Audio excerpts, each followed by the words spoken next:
حضرت صلی اللہ علیہ وآلہ وسلم نے ایک بہت پیاری دعا ہمیں اس سلسلے میں سکھائی ہے۔ حضرت ابو بکر صدیق رضی اللہ تعالیٰ عنہ کی روایت ہے کہ انہوں نے حضرت صلی اللہ علیہ وآلہ وسلم سے عرض کیا کہ یا رسول اللہ، مجھے کوئی ایسی دعا سکھائیں جو میں نماز میں مانگا کروں۔ تو آپ نے فرمایا یہ دعا مانگا کرو، اللہم انی ظلمت نفسی ظلما کثیرا ولا یغفر الذنوب الا انت فاغفر لی مغفرۃ من عندک وارحمنی انک انت الغفور الرحیم، کہ اے میرے اللہ، میں نے اپنی جان پر بہت ظلم کیا ہے،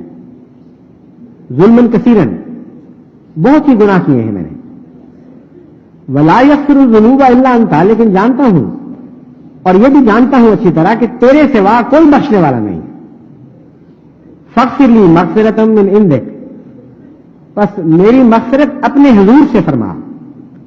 بہت ہی پیارا انداز ہے یہ دعا کا، فاغفر لی نہیں کہا صرف، بلکہ فرمایا کہ اپنی جناب سے، یعنی میرا استحقاق کوئی نہیں ہے، اسی مضمون کو مزید واضح فرما دیا۔ پہلے یہ کہا کہ یہ کہو کہ میں اتنا گناہگار ہوں کہ گناہوں میں نے حد کر دی ہے، تو اپنی جناب سے، اپنے حضور سے عطا فرما دے، ورحمنی، اور میرا معاملہ تو رحم کا ہے، استحقاق کا نہیں ہے، تو رحم فرما،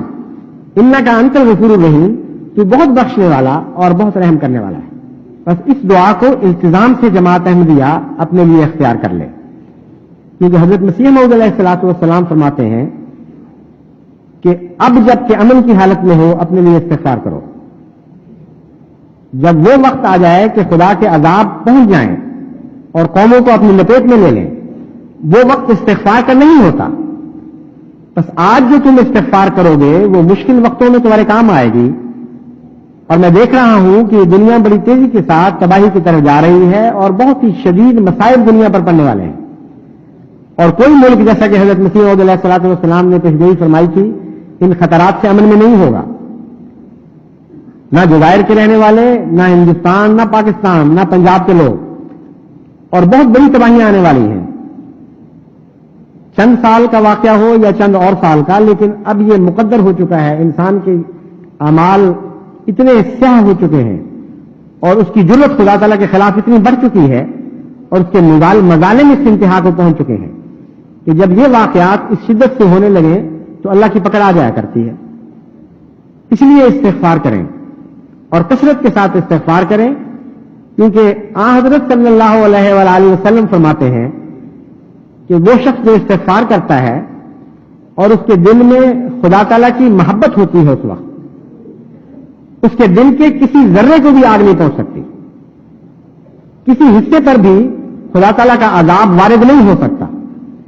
بس ایسے دل بنا لیں کہ جو خدا کی محبت اور اس کے پیار کے نتیجے میں اور آپ کے استغفار کے نتیجے میں خدا تعالیٰ کی پکڑ سے محفوظ رہیں،